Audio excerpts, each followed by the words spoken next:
कि इन छात्रों ने वो कर दिखाया है कि बिल्ली के गले में घंटी बांध दी है। जेपी उनको डिस्क्रेडिट करने की करती आई है। सरकार को झुकने के लिए मजबूर कर दिया। विपक्ष ने युवाओं के कंधे पर एक तरह से बंदूक रख के और अपना निशाना साधा है। जो आंदोलन है वो एक तरह से बैकबोन का काम करते हैं। विपक्ष जो है वो कहता है कि जो लाठी चार्ज हुआ है इसके लिए जिम्मेदार कौन, इसकी कौन जिम्मेदारी लेगा। नमस्कार, मेरा नाम है जितेंद्र चौहान और आप देख रहे हैं स्टेट मिरर हिंदी। कांग्रेस जनता पार्टी का अनशन खत्म हो गया, धरना खत्म हो गया, धर्मेंद्र यादव का इस्तीफा हो गया।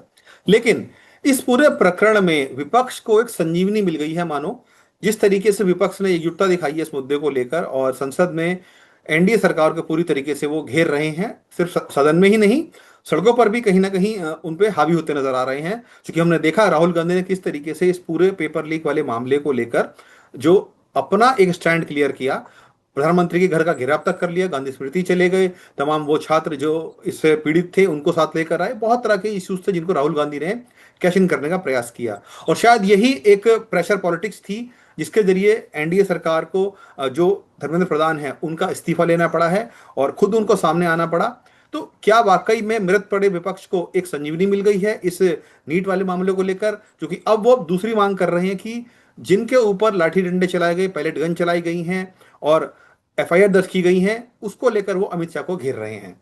इन्हीं सब मुद्दों को लेकर चर्चा करेंगे। हम मेरे साथ दो वरिष्ठ पत्रकार जुड़े हुए हैं जिन्होंने बेहद करीब से केंद्रीय राजनीति को, विपक्षी राजनीति को देखा है, पार्लियामेंट में भी और सड़कों पर भी। स्वागत कीजिए मेरे मेहमानों का। मंजरी चतुर्वेदी जी हैं जो वरिष्ठ पत्रकार हैं, निर्मल यादव जी हैं जो वरिष्ठ पत्रकार हैं और लगातार हमारे साथ जुड़ते रहते हैं। आप दोनों का बहुत बहुत स्वागत है। शुक्रिया शुक्रिया जितेंद्र जी। मेरा सबसे पहला सवाल आपसे ही है, क्योंकि आपने लंबे समय तक विपक्ष को भी कवर किया है, कांग्रेस पार्टी को भी कवर किया है, देखा है कि उनकी राजनीति किस तरीके से, राहुल गांधी किस तरीके से अपनी पॉलिटिक्स करते थे। और हमने देखा है कि विपक्ष एकजुटता की बात तो करता था लेकिन वो कभी एकजुट नजर नहीं आए। पार्लियामेंट सेशन चल रहा है, मानसून सत्र चल रहा है और उससे पहले ही ये इतना बड़ा बवाल दिल्ली में कटा, सबने देखा है। क्या आपको लगता है मंजरी मैम कि मृत पड़े हुए एक विपक्ष को संजीवनी बूटी मिल गई हो जैसे, और एक हमदर्द का जोशीला उन्होंने पी लिया हो, एनर्जी आ गई है कि हमें सत्ता में किस तरीके से जो एनडीए सरकार है, मोदी सरकार है, उसको घेरना है? क्या लगता है वाकई में कि संजीवनी मिल गई है राहुल गांधी को, एनडीए को, यूपीए को? बिल्कुल बिल्कुल जितेंद्र, मैं आपकी इस बात से कुछ हद तक, तो मतलब कुछ हद तक क्या, काफी हद तक सहमत हूं कि इस जो जेनजी का जो पूरा आंदोलन था, जो जंतर मंतर पे एक प्रतीक युवा शक्ति का बनकर उभरा था, उसका जो आउटकम रहा उसने कहीं ना कहीं विपक्ष को एक संजीवनी दे दी। क्यों विपक्ष को इसकी जरूरत पड़ी, क्यों उन मुद्दों को, जेनजी को खुद अपने मुद्दों को आगे लेके आना पड़ा और विपक्ष क्यों नहीं अभी तक कामयाब हो पा रहा था? हालांकि कई बार वो कोशिश कर रहा था, इस पे भी हमें थोड़ा गौर करना चाहिए।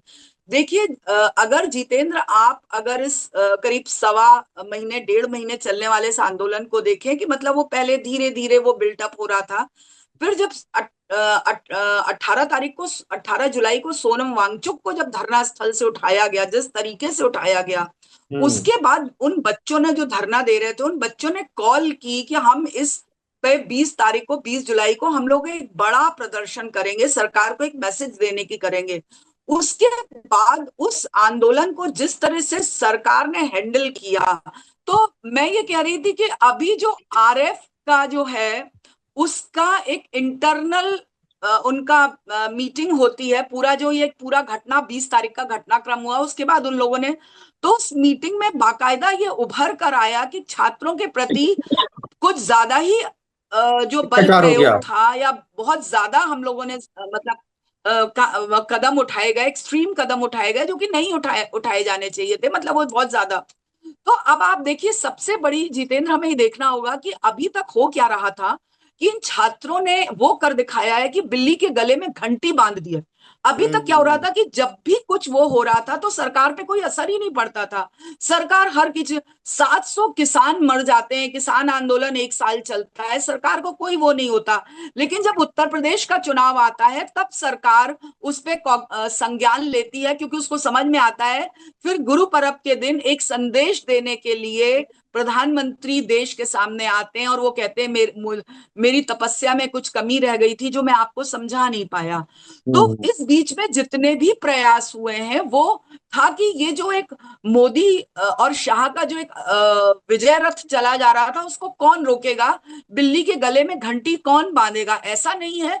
विपक्ष कोशिश लेकिन कर रहा लेकिन था। विपक्ष में, अगर आप क्योंकि मैं हम देखिएगा, विपक्ष को लेकर बात कर रहे हैं, नो डाउट जनजी ने बहुत इसमें अपना एक रुख कायम रखा और नहीं कहीं नहीं, ना कहीं उनको। मैं उसी पे आ रही हूँ, मैं उसी विपक्ष जी। पे आ रही हूँ कि क्या हम्म। होता था कि विपक्ष ने इससे पहले कोशिश की, तमाम मुद्दों पे कोशिश की, कांग्रेस ने की और भी दलों ने कोशिश की, लेकिन क्या होता था कि ये विपक्षी दलों के पुरानी उन चीजों को लेकर उनको डिस्क्रेडिट करने में लग जाते कि किसका एक वो हो जाए, वो कर दिया। फिर दूसरा आप मुद्दा, अगर आप ये देखिए कि जो नीट का मुद्दा है, इसको जैसे ही मुद्दा सामने आया राहुल गांधी लगातार उठा रहे हैं, हम्म। लेकिन वो आप चूंकि क्या होता है कि देश के सामने अब क्या होता है, अरे कांग्रेस क्या करेगी, ये तो आपस में लड़ती रहते हैं, ये दल तो ऐसे हैं। यही 2024 में इसी विपक्ष ने मिलकर, जिसे कहा जा रहा है विपक्ष कभी एक साथ नहीं आ सकता, इसी विपक्ष ने मिलकर इसी मोदी के विजय रथ को 240 पे रोक दिया था जब वो 400 के सपने देख रहे थे। हम्म। तो सवाल ये है अभी अब क्या हुआ है इस पूरे उसमें, अगर आप देखें कि हुआ ये है कि, और मैं इसमें विपक्ष की एक तारीफ भी करूंगी कि विपक्ष ने इस पूरे संपूर्ण आंदोलन को सिर्फ छात्रों तक ही रहने दिया, उन्होंने उसको हाईजैक करने की कोशिश, वो एक सपोर्टिंग रोल में तो आए, वो जरूरत पड़ी तो अपना सॉलिडेरिटी दिखाने जंतर मंतर भी पहुंचे, लेकिन उन्होंने इसको हाथ में लेने की कोशिश नहीं की। तो हम्म। कहीं ना कहीं क्या हुआ कि जो अगर विपक्ष खुलकर अगर आ जाता है इन लोगों के साथ तो फिर ठप्पा लग जाता। फिर जो हम्म। एक आम नहीं, भारतीय ठप्पा जो तो है, लग गया ना, जो ठप्पा तो अभी लग गया ना, तक, तमाम पार्टी के जो लोग थे नहीं वहां नहीं पहुंचे थे, नहीं, ठप्पा तो ठप्पा लग नहीं गया नहीं, ना। आप नहीं नहीं नहीं जितेंद्र, आप समझ नहीं रहे मैं क्या कहना चाह रही हूं। मैं ये कहना चाह रही हम्म। हूँ जो एक आम भारतीय, जो आम एक वो था भारतीय, जो अभी भी मोदी के साथ खड़ा हुआ था, जब बच्चे वहां खड़े हुए और उन पर लाठी चार्ज हुआ, तो आप देखिए उसके बाद जो मोदी समर्थक लोग थे, जो बीजेपी के समर्थक लोग थे, वो लोग निकल निकल के आए और वो लोग अपने बच्चों को लेके पहुंचे हैं। तो ये हम्म। एक बहुत बड़ा आई ओपनिंग रहा, हमारे समाज के लिए एक चर्निंग हुई है। उनको अब समझ में आया कि जो विपक्ष कहता रहा था, वो अभी तक उसको डिस्क्रेडिट करने में लगे हुए थे वो लोग। बीजेपी डिस्क्रेडिट, एक विशाल प्रचार तंत्र के जरिए बीजेपी उनको डिस्क्रेडिट करने की करती आई है, वो उसी में वो चलते रहते हैं। लेकिन ये जैन जी, क्यों ये आंदोलन इतना सक्सेसफुल हुआ कि बीजेपी का जो प्रचार तंत्र था, इस नई पीढ़ी ने उससे कई गुना आगे जाकर और प्रचार की और अपने पूरे मुद्दों को एक ऐसा विशाल काय रूप दे दिया कि जिसकी काट ना तो सरकार के पास थी, ना बीजेपी और संघ का जो एक प्रचार तंत्र था वो उसकी काट कर पाया, कुछ नहीं कर पाया। यही मतलब वजह है जैन जी के कि आप सामने, जैन जी के देखिए कि सामने जो बीजेपी का प्रचार तंत्र था वो फेल हो गया। बिल्कुल, ये तो जाहिर सी बात है ना। आप देखिए, आप ये देखिए लाइव टेलीकास्ट क्या होता था, और वो खुद हुए हैं, और जो लोग सही में काम कर रहे हैं उनको इन लोगों ने बाकायदा बात की है, सपोर्ट किया है, सब कुछ इन बच्चों ने किया है। और आप क्यों भूल जाते हैं जितेंद्र, आज हमारे हाथ में एक मोबाइल है, ये मोबाइल अपने आप में एक रिपोर्टर है, हर बच्चा बिल्कुल एक बिल्कुल रिपोर्टर बिल्कुल है। बिल्कुल बिल्कुल। आप कहीं भी, आप ये देखिए लोगों ने जो भ्रिकुटियां उठी हैं या आंखों के इशारे हुए हैं और उनमें अगर कोई अर्थ है, उन उसको भी बाकायदा इन लोगों ने बिल्कुल बिल्कुल बिल्कुल उस पे इंस्टा पे डाला है और उसका डाला है। पूरा वो किया है। तो अब मतलब आजकल एक सोशल आप, मीडिया क्रांति, कोई सोशल चीज मीडिया छुपी क्रांति नहीं का है, हमने नया रूप देखा है इस बार, कह सकते हैं। का सही इस्तेमाल इन बिल्कुल लोगों ने किया है, बिल्कुल सही इस्तेमाल बिल्कुल किया है। जो बिल्कुल। अभी तक बीजेपी जिस हथियार का इस्तेमाल करती आ रही थी, उस हथियार के लेटेस्ट वर्जन का इस्तेमाल इन्होंने सरकार के खिलाफ ही किया और अपनी हम्म। बात को रखने के लिए किया। निर्मल जी, मैं आपसे चीज समझना चाहूंगा, क्योंकि आपने भी बड़ी करीब से देखा है सत्ता को। जेनजी के सामने कहीं ना कहीं सरकार झुकी है। क्या विपक्ष ने इस मुद्दे को साथ लाकर ये प्रूफ कर दिया है कि नहीं, देखिए मुद्दे कोई से भी हो, आपको जवाबदेही तय करनी पड़ेगी। सरकार ने, क्या आपको लगता है कि इसको जेनजी ने झुकाया है या सरकार खुद झुकी है? जितेंद्र, इसके दो तीन पहलू हैं। ये जो आंदोलन है, एक इस आंदोलन का कितना असर जो है पूरे समाज के मन मस्तिष्क पर पड़ा है। एक इसका पहलू ये भी है। दूसरा जो हम विपक्ष, लेकिन ये मानता हूं कि विपक्ष को एक अवसर मिला है, ये बात बिल्कुल सही है, और उस अवसर को विपक्ष ने भुनाने की भरपूर कोशिश की और उसमें बहुत हद तक कामयाब भी हुए हैं। लेकिन इसके साथ एक राइडर जुड़ा हुआ है। विषय क्या है वो? क्योंकि इसके पहले भी हमने देखा आंदोलन हुए हैं, किसानों का आंदोलन, अभी आपने देखा होगा कि पंजाब बिल्कुल और बिल्कुल। हरियाणा के किसान लंबे समय तक बैठे रहे, सरकार ने उनकी कोई बात नहीं सुनी। विपक्ष के पास एक मौका था। तो जो बात मैं कह रहा था कि जिस विषय को लेकर विपक्ष एकजुट हुआ, वो एक मुद्दा ऐसा था, चूंकि हमारे देश में और समाज में हर परिवार इस मामले से जुड़ा हुआ है। सभी को अपने बच्चों के भविष्य की चिंता होती है।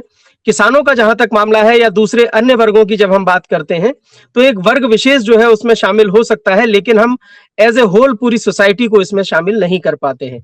यानी हमारा जो कंसर्न है, हमारा जो जुड़ाव है, वो विषय के अगर हम देखते हुए देखें तो ये एक ऐसा मुद्दा था किसानों का कि जिसकी वजह से जो छात्रों का जो मुद्दा था और नीट का जो मामला ये हुआ, हर परिवार, चाहे वो गांव में रहने वाला हो, शहर में हो, अमीर हो, गरीब हो, सभी को अपने बच्चों की इसमें चिंता थी, और इसीलिए बिल्कुल एक बिल्कुल बिल्कुल। सरोकार इसका जुड़ा हुआ था, और विपक्ष को ऐसा मौका मिला कि उसने इस जिद के साथ में कि हमें अब इसमें कुछ ना कुछ रिजल्ट हासिल करना है, और सारे के सारे विपक्षी दलों के नेता इस मामले के साथ एकजुट हुए और उसमें सरकार को झुकने के लिए मजबूर कर दिया।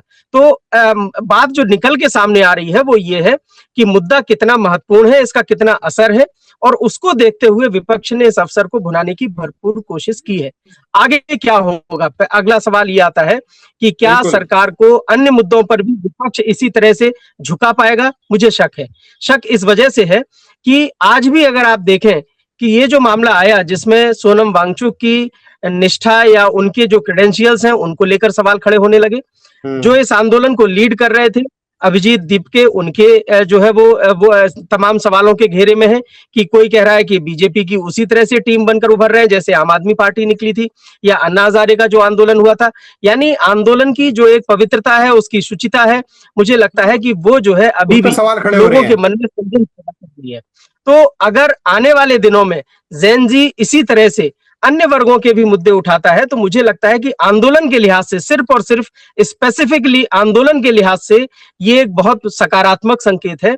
और इसलिए भी सकारात्मक संकेत है क्योंकि हमारे देश में 2011 में जब भ्रष्टाचार के खिलाफ आंदोलन हुआ था, उसके बाद उसका जो परिणाम के रूप में आम आदमी पार्टी निकल के सामने आई और उसका जो अनुभव दिल्ली और पंजाब और पूरे देश की सियासत में लोगों को हुआ, सबसे बड़ा सेटबैक आंदोलन के लिए था वो, क्योंकि लोग अब आंदोलनों पर भरोसा नहीं कर रहे थे। और हमारे भारत जैसे देश में लोकतांत्रिक व्यवस्था के लिए जो आंदोलन है वो एक तरह से बैकबोन का काम करते हैं। यानी सत्ता के गुरूर में जो लोग डूब जाते हैं उनके लिए आंदोलन ही एकमात्र रास्ता होता है जो ऐसे लोगों को ठीक कर सके। तो इसलिए आंदोलन बहुत जरूरी था। और समाज बड़ा सवाल ये उठ रहा है, हम विपक्ष को लेकर चर्चा कर रहे हैं, क्या विपक्ष ने भी जेन जी के कंधे पर रखकर अपना उल्लू सीधा किया है? क्योंकि उनको तो रास्ता मिल नहीं रहा था, जेन जी के सहारे उन्होंने अपने आप को बड़ा कर लिया इस मामले में। मंजरी जी, आऊंगा आपके साथ, एक जिनका जवाब ले लें, आपसे जवाब इस चीज का।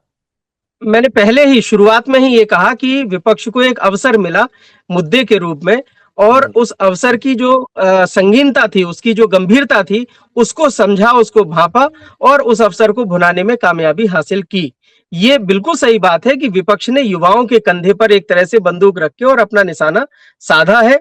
आने वाले दिनों में मैं यही कह रहा हूं कि लिटमस टेस्ट होगा ये आंदोलन कि क्या अन्य मुद्दों पर भी इसी तरह से देश के युवाओं को, नौजवानों को साथ लेकर विपक्ष जो है अपनी राजनीतिक गोटियां जो है वो साधने की कोशिश करता है या नहीं करता है, या विपक्ष की आखिर रणनीति क्या होगी। एकजुट नहीं थे, मंजरी जी ने भी ये बात कही, हम सब जानते हैं विपक्ष एकजुट बिल्कुल नहीं था।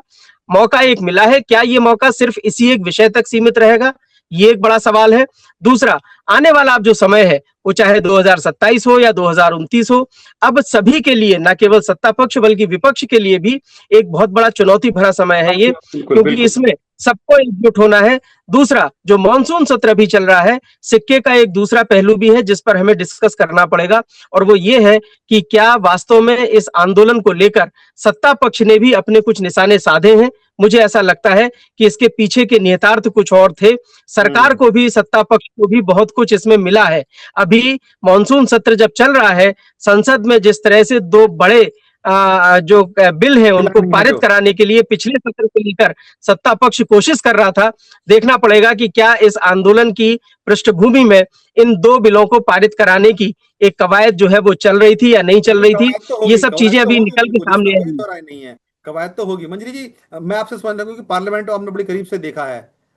नंबर्स गेम जो है वो अभी शायद बीजेपी के पक्ष में है, क्योंकि ये तू जो पूरा जो एक सिनेरियो रचा गया है वो शायद इसीलिए रचा गया है कि जो बिल पास, जैसे कि निर्मल जी बता रहे हैं, बिल जो पास करना चाहे परिसीमन हो या संविधान संशोधन बिल हो, अलग तरह तरह के जो बिल है उनको पास कराना है। क्या वो एकजुटता अब विपक्ष की उन बिलों में नजर आएगी? क्योंकि नंबर्स गेम जो हमने देखा है, चाहे टीएमसी के बहुत सारे सांसद बीजेपी में आ गए हो, आम आदमी पार्टी के आ गए हैं, एनसीपी शरद पवार के भी गुट के भी सांसद आ गए हैं, तो क्या ये एकजुटता वहां नजर आएगी अब आपको लगता है, या फिर इसी मुद्दे तक सीमित होकर रह गई थी? क्योंकि सुप्रिया सुले ने भी कहीं ना कहीं एक इंडिकेशन दे दिया था कि अगर बिल में हमारे मुताबिक चीजें होंगी तो हम सपोर्टर कर देंगे। तो ऐसे में फिर वो जो सॉलिडारिटी है विपक्ष की, वो कहाँ जाएगी? नजर आएगी? आपको लगता है कुछ ऐसा होगा? देखिए जितेंद्र, एक बात मैं आपको बता दूं कि हमारे डिस्कशन में एक बहुत अहम पक्ष छूट गया इस पूरे आंदोलन का, जो जी मुझे जी लगता जी। है जो सबसे पहले रेखांकित किया जाना चाहिए वो मैं उससे कहीं ना कहीं अपनी ही कमी मानती हूँ। कि क्या हुआ कि पिछले 12 सालों में जिस तरह से अपने देश में धीरे धीरे ये भावना जोर पकड़ती जा रही थी कि लोकतंत्र की सिर्फ बात हो रही है और लोकतंत्र पे लगातार प्रहार हो रहा हम्म। था। जी। पक्ष आरोप लगाता था जिसको ये लोग डिस्क्रेडिट कर देते थे, ये सब बेकार की बातें हैं, ये है वो है। लेकिन क्या हुआ कि जब लोकतंत्र पे प्रहार होने की बात जब ये जेनजी ने इतने पुरजोर तरीके से की, देखिए क्या हुआ कि इसकी जो सफलता है वो सबसे बड़ी बात आज जो कह रहे हैं ना कि मैंने कहा ना कि बिल्ली के गले में घंटी कौन बांधेगा। ये हम्म बिल्ली के गले में घंटी बांधना ही अपने आप में ये था कि कहीं ना कहीं जो एक डर था कि लोकतंत्र की जो बात होती है कि लोकतंत्र में आप अपनी आवाज उठा सकते हैं, आंदोलन कर सकते हो, उन सबको हर तरीके से कुचला जा रहा था। लोगों के जो हम्म। लोकतांत्रिक अधिकार थे उन पे आप ये देखिए कि न्यायपालिका आज पूरी तरह से सरकार के पाले में खड़ी हुई नजर आती है। मतलब मैं आप मैं इसको देखिए अगर लगातार छोटे शब्दों में लगातार कहूं, मंजरी चुनाव, जी, नहीं नहीं, अगर मैं सुनिए इसको छोटे सुनिए, शब्दों में कहूं। चुनाव आयोग पर हमेशा संदेह की उंगलियां उठती थी। आप भले ही जीत जाइए, हम्म। विपक्ष जीत जाए, लेकिन 6 महीने, साल भर, 1.5 साल में वो सरकार विपक्ष की रहेगी कि नहीं रहेगी, ये उसकी दिल्ली गारंटी नहीं रहती थी। केंद्र सरकार के बिल्कुल। रहमो करम और बीजेपी पे चलता था। इसका उदाहरण एक नहीं कई सरकारें हैं। तो अब आप ये देखिए, ये जो बदले हुए समीकरण है ना, लोकसभा का भी जो आप देखिएगा, ये जो संसद का मानसून सत्र चल रहा है, इसका भी टोन जो है ये काफी हद तक इसका आउटकम करेगा। और जैसा आपने बिल्कुल कहा कि विपक्ष इस वक्त पूरी तरीके से जिसे कहते हैं ना कि एक चार्ज जो है, जो उसको वहां से ताकत मिली है वो उसका इस्तेमाल। आप ये देखिए कि 4 से 5 मिनट के अंदर सदन जो था वो उठ गया। जो आप बाहर निकल के कहते हैं हम इन मुद्दों पे हम चर्चा कराएंगे, आप देश के सामने कहते हैं कि हम इन मुद्दों पे चर्चा कराएंगे, लेकिन जब वही विपक्ष मानता है तो आप उस पर चर्चा नहीं कराना चाहते। एक बात बताइए, ये जो लाठी चार्ज हुआ, आप ये देखिए, एक होता है राहुल गांधी प्रधानमंत्री के घर के सामने वो करते हैं, और जिस दिन इस्तीफा होता है उसके रात में अब विपक्ष जो है वो कहता है कि जो लाठी चार्ज हुआ है इसके लिए जिम्मेदार कौन, इसकी कौन जिम्मेदारी लेगा। क्या ये स्वतः लाठी चार्ज किया है? तो इससे ज्यादा देश में अनडेमोक्रेटिक देखिए और वो सवाल बिल्कुल अनरूली खड़े कुछ हैं, नहीं वो हो सवाल सकता है कि बिल्कुल अगर खड़े हैं, हमारी लेकिन मेरा जो फोर्सेस, सवाल था मंजरी और जी, ये किसके उस पे हुआ है, तो ये मेरा जो सवाल जवाबदेही, था, सवाल ये है कि अभी तक इस देश में जवाबदेही तय नहीं हो रही थी, जो कहीं ना वो कहीं बात बिल्कुल ठीक है। जवाबदेही की बात हुई है। वो बिल्कुल सही बात, अब जो जवाबदेही तय होनी है, लेकिन मेरा जो सवाल था कि विपक्ष की जो एकजुटता है, क्या वो बिल पास कराते समय भी नजर आएगी आपको? लगता है? क्योंकि अभी तो ठीक है एकजुट बिल्कुल। नजर आ रहे हैं, लेकिन नंबर्स गेम जो है बीजेपी के पक्ष में जा रहे हैं कहीं ना कहीं, तो वो कैसे मैनेज की जाएगी विपक्ष की? उसका टेस्ट तो वहां पर होगा जितेंद्र, ना। अगर बीच में कहीं से फायदा, ये भी वो आ रहे हैं, सोर्सेस बता रहे हैं कि सरकार खुद डुअल माइंडेड है, वो खुद पुनर्विचार कर रही है, वो सोच विचार कर रही है कि क्या जो हमारे दो इम्पोर्टेंट बिल हैं वो इसमें हम लाएं कि न लाएं।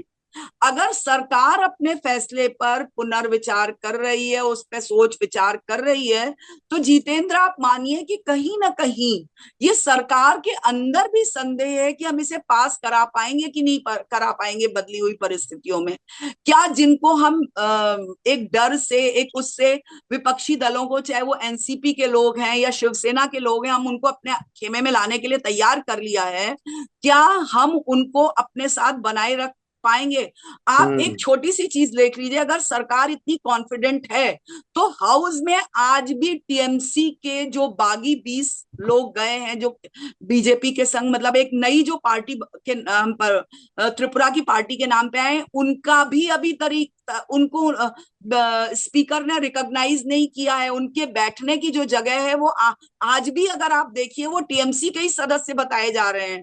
तो अगर सरकार एक फैसला ले लेती है और उस पर जब सरकार आगे नहीं बढ़ पाती है, तो ये सवाल आप विपक्ष से कैसे कर सकते हैं? सवाल स्पीकर उनकी सीटें अलग नहीं कर पाए, जबकि वो टीएमसी के लोग कब से मांग रहे हैं, जो अलग उठ गए उनके 20 सांसद, वो कह रहे हैं हमें इनसे अलग बिठाया जाए, लेकिन वो आज भी उन्हीं लोगों के साथ बैठ रहे हैं। तो जब स्थिति ये है कि सरकार ही अपने उसमें वो सोच लेकिन विचार आपको में लगता लगी है, हुई है, लेकिन तो मैं इसमें एक सवाल आपसे पूछना चाहता हूँ, क्या आपको लगता है कि टेस्ट अब कहीं ना कहीं फ्लोर पर जब चीजें आएंगी, विपक्ष का भी दूध का दूध पानी का पानी हो जाएगा और सरकार के पक्ष में कितनी बिल्कुल चीजें जाहिर हैं? सी बात है, बिल्कुल तो दोनों बिल्कुल का टेस्ट होने की जाहिर घड़ी आ सी रही है, बात है। दोनों के टेस्टिंग का बिल्कुल टाइम है। सबके लिए, सरकार के लिए भी है और विपक्ष। आप एक चीज देखिए जितेंद्र, कि एक तरफ आप देख विश्वास कैसे हो, मैं तो कह रही हूँ कि ये छोटी छोटी चीजें हैं जो विपक्षी दलों को, या जो लोग सरकार के साथ आके बैठ रहे हैं, आप उन्हें छोड़ दीजिए। जो इनके अलाइज हैं उनके अंदर कितनी खलबली मची हुई है। अभी बीच में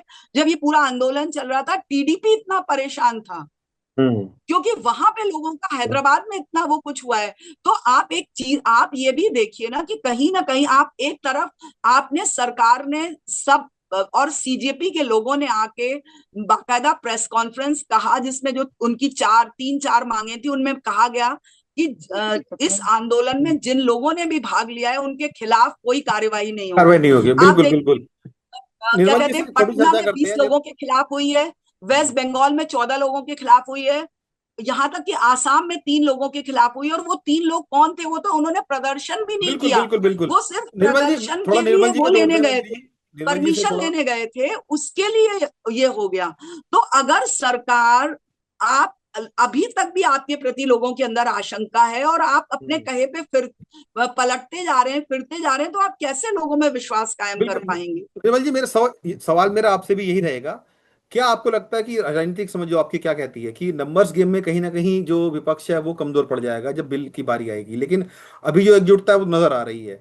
लेकिन सवाल मेरा वही है जो मंजरी जी से मैंने पूछा कि क्या वो एकजुटता वहां पर भी नजर आएगी? मुद्दे को लेकर आप लोग जरूर साथ आ गए हैं, लेकिन जब बिलों की बात आएगी संसद में पास कराने की, तो तब नंबर गेम बीजेपी के पक्ष में रहेगा। तब उस एकजुटता का क्या करेंगे, ऐसी एकजुटता का जो साथ ही ना रहे? जी, हाउस की अगर हम बात करें जितेंद्र, तो विपक्ष निश्चित रूप से अभी एक तरह से निचले पायदान पर खड़ा हुआ है और सत्ता पक्ष मजबूत है। लेकिन इसके साथ-साथ एक बात बिल्कुल स्पष्ट रूप से हर किसी को ही समझ में आ रही है, चाहे सरकार में बैठे हुए लोग हों या सत्ता से बाहर के जो लोग हैं, कि सरकार के लिए भी डगर बहुत आसान नहीं आसान है, नहीं है, हाउस बिल्कुल। में इन 2 बिलों को पास कराने को लेकर। अगर इतना कुछ बहुत ही क्लियर कट होता, बहुत कुछ सहज होता, तो मंजरी जी ने जैसे कहा कि टीएमसी और जो दूसरे दलों के लोग हाल फिलहाल में अभी भारतीय जनता पार्टी की तरफ आए हैं या एनडीए के साथ में उन्होंने अपना झुकाव दिखाया है, कम से कम हाउस में ये स्पीकर का और राज्यसभा में अगर आप देखें तो चेयरमैन का ये एक तरह से विशेषाधिकार होता है कि वे जो है इनकी सदस्यता को किसी न किसी एक दल के साथ में जोड़कर उनकी सिटिंग अरेंजमेंट कर सकते हैं। ये पावर दोनों ही हाउस के जो पीठासीन अधिकारी हैं उनके पास होता है। लेकिन फिर भी सरकार, सत्ता पक्ष या हाउस को चलाने की का जो दायित्व जिन लोगों के पास में है, अगर वे ये फैसला करने में हिचक रहे हैं, तो हमें समझना होगा कि टेक्निकली कुछ ऐसे इसमें ग्लिचेस हैं जिनके कारण इस तरह का कोई फैसला नहीं किया जा रहा है। और आने वाले दिनों में अभी चीजें और स्पष्ट होंगी। ये जो भगदड़ अभी मची थी, इसको हम फुल एंड फाइनल ना समझें। मतलब सरकार में इसका कॉन्फिडेंट अभी नहीं है, सरकार भी कॉन्फिडेंट नहीं है बिल्कुल मुझे नहीं है सरकार, कहीं भी सरकार कॉन्फिडेंट ना तो हो सकती है, और अगर सरकार जानबूझकर अपनी बॉडी लैंग्वेज से, अपनी पोस्चरिंग से ये शो कर रही है, दिखा रही है कि वो कॉन्फिडेंट नहीं है, तो भी मैं ये मानता हूं कि फ्लोर पर अभी स्थिति इतनी सहज और आसान नहीं है कि कम से कम इन 2 बिल के लिए सरकार को बहुत आसानी से इनको पारित करवा ले।